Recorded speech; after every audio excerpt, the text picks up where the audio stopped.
Bridge before going to the convent of San Agustin, destroyed by fire in 1932. 1939, this is the site of Adamson University. And also destroyed by the war, that's why they renovate. It's a Pasadora replica of the House of San Agustin. The owner now is a Chinese businessman, namely Eduardo Cuanco Jr. That's the owner of the San Miguel Beer Corporation. And in the front, one of the original entrance, Puerta de Santa Lucia, because there's a 5 entrance gate during Spanish time. Entrance for the priest, for the governor general, for the rich Spanish going to Chinatown, and for the Filipino, because there's a discrimination during that time.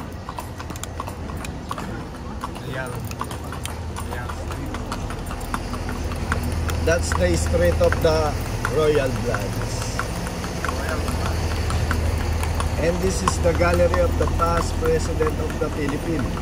Beginning to Emilio Aguinaldo, Manuel L. Quezon, Laurel, Rojas, Quirino, Magsaysay, Carlos P. Garcia, Diosdado Mapagal, Marcos, Corazon Aquino, Ramos, Estrada, Arroyo, Noynoy, and Duterte.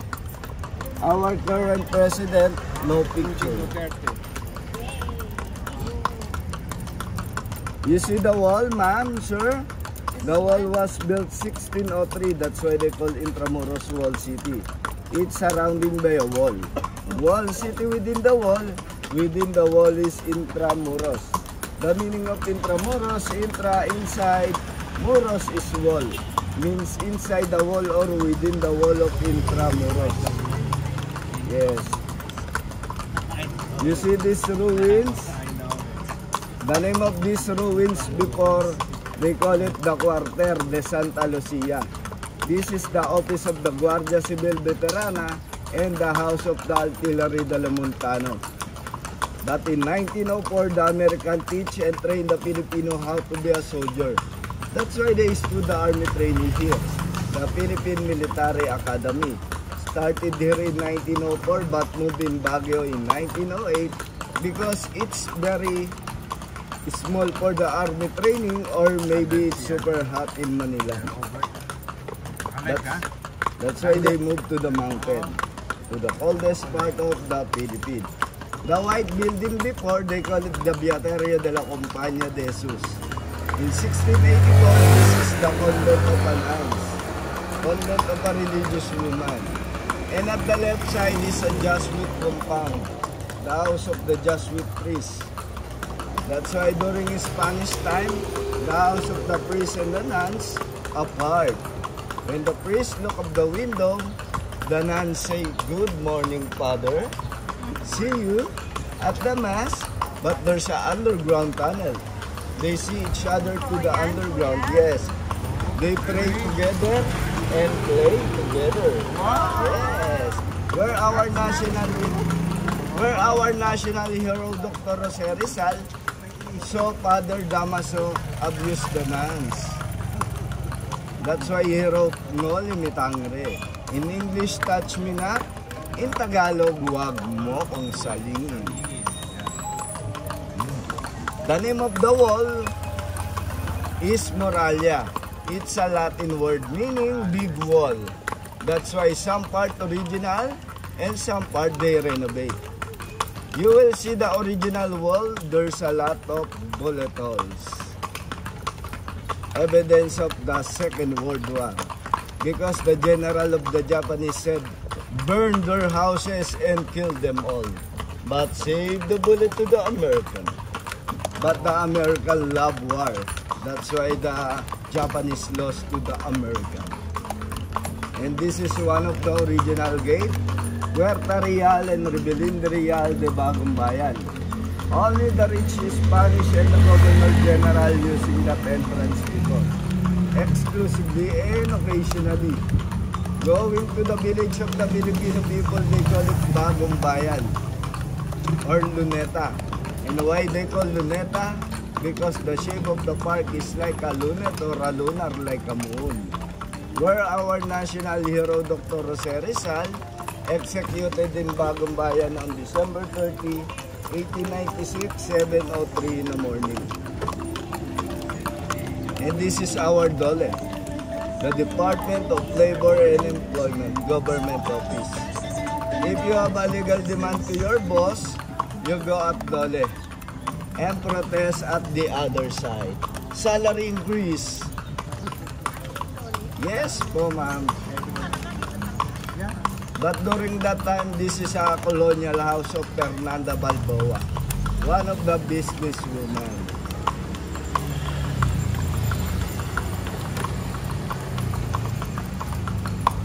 And at the left side before, during Spanish time, this is one of the church. They call it Iglesia de San Nicolas de Tolentino, also known as San Sebastian Church, and also destroyed by the war. That's why they renovate. It's a publishing of English newspaper, Manila Bulletin. And why we have 7 churches inside in Intramuros during Spanish time? Because 5 Spanish missionary priests came here. The Agustinian priests, Dominican priests, Jesuit, Recoletos, and Franciscan priests. They built their own church and convent. Every 300 meters before, there's a church. They start the Visita Iglesia here every Holy Week. Visita Iglesia is a traditional of the Catholic people visiting 7 churches. And when the American came here, the American built the new structure like the Manila Hotel in 1912, the highway, the railroad. The highway is Ross Boulevard, but before they call it Dewey Boulevard. And they call it Highway 54. And the public school. The first public school built by the American is Philippine Normal College in 1901, Manila High School in 1906, and University of the Philippines in 1908. They call it UP Manila because for 333 years, the Spanish teach us only religion, Christianity.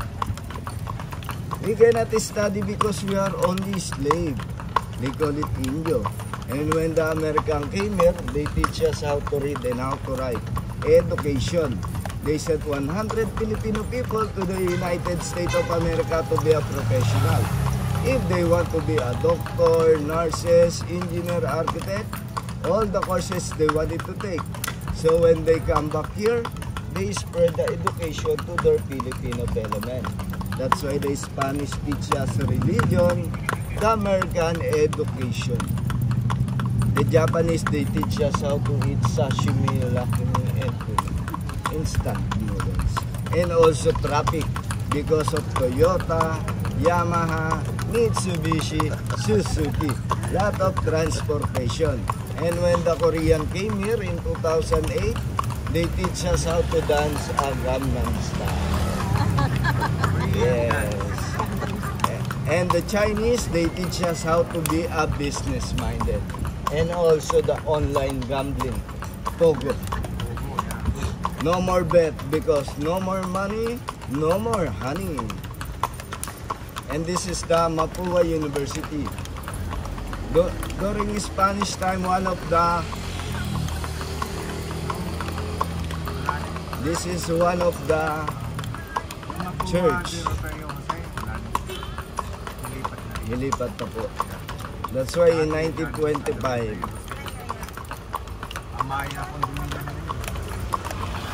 you know the moon buggy, ma'am?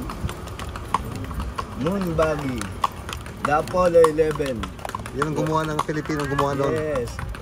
One of the inventors of Apollo 11 was graduate in Mapua University. Then he went to the US. Kaya lahat ng engineer wala dito. Nasa ibang bansa. Patinars. And this is a Bartolina, ma'am. You know the Bartolina is a jail. No food, no drink until death. But now there's a store for milk tea, spicy chicken. They close because it's Sunday. No classes. And this is one of the gate during Spanish time. Another gate. This is Puerta del Parian and Rebelin del Parian. In 1593, the Chinese live and built their houses outside the wall because there's no market inside. If the Spanish buy the clothes, food, jar, portrait on the Chinatown area. The population of Chinese started in 2,000 Chinese people, but it's getting bigger than bigger than bigger. Until 1600, the population became 10,000. Same to the population of the Spanish. The Spanish afraid they might be overpopulated by the Chinese. That's why the Spanish burned their houses 7 times. All the Chinese uprising, they want to get in, but before they get in, all kind of top of the wall pointed to them, facing to them.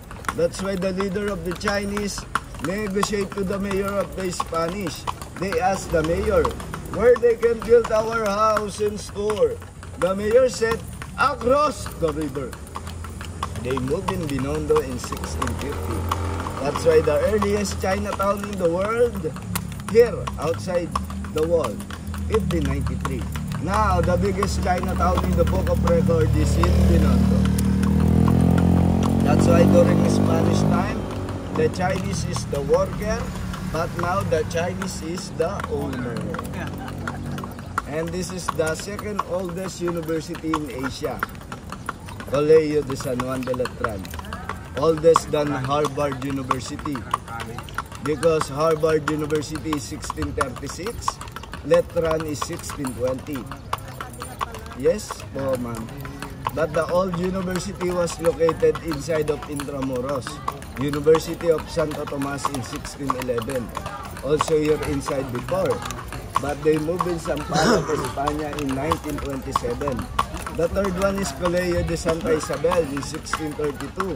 The fourth one is Colegio de Santa Catalina, 1633, beside of Letran. That's why they are now co-ed. The fifth one is Colegio de Santa Rosa, the pink building, and Ateneo de Manila, 1817. They start the university built here. And this is the Spanish City Jail. They can see the prisoner. It's open to the public. And it's torture for the prisoner. Become a bar, club, day-night disco, but they all close.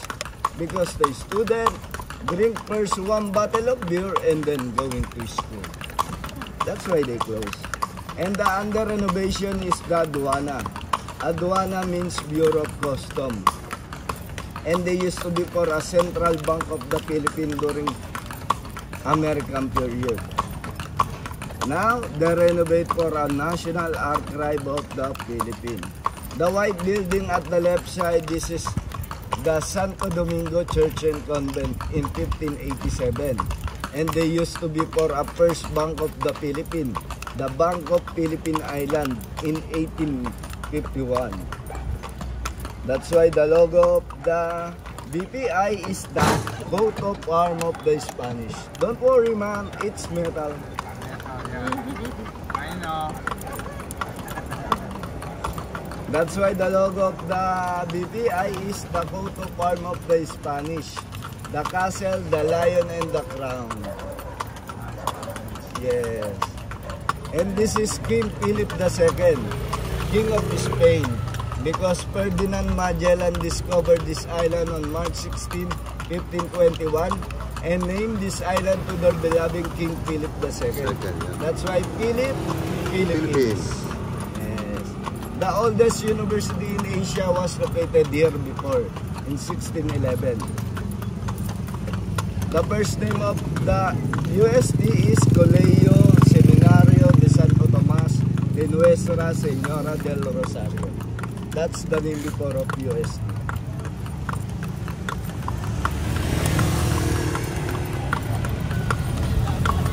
And the Max Restaurant since 1945 during the war. Because during that time, the American loved fried chicken. The chicken lollipop. And the Manila Times, founded in 1898. The first ABS-CBN. The white building, they call it the Ayuntamiento. Ayuntamiento is a city hall before. The big building, That's Palacio del Gobernador. That's the residence of the Governor General during Spanish time. There's no president yet, only Governor General. That's why somebody's passing that area before they said, may lakan dyan, may lakan. You know, the lakan is a highest rank. That's why this is the Malacanang Palace during 1936. Malacanang Palace is the house of the President, counterpart of the White House of the United States of America. But now this is the office of the Commission on Election and the office of the Intramuros Administration. I hope you enjoy our tour, ma'am, sir. Yan, picturean ko po kayo.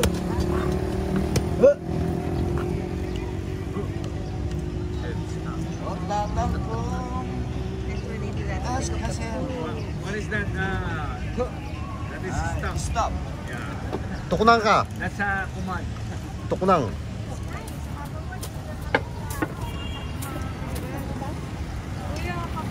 Yes po.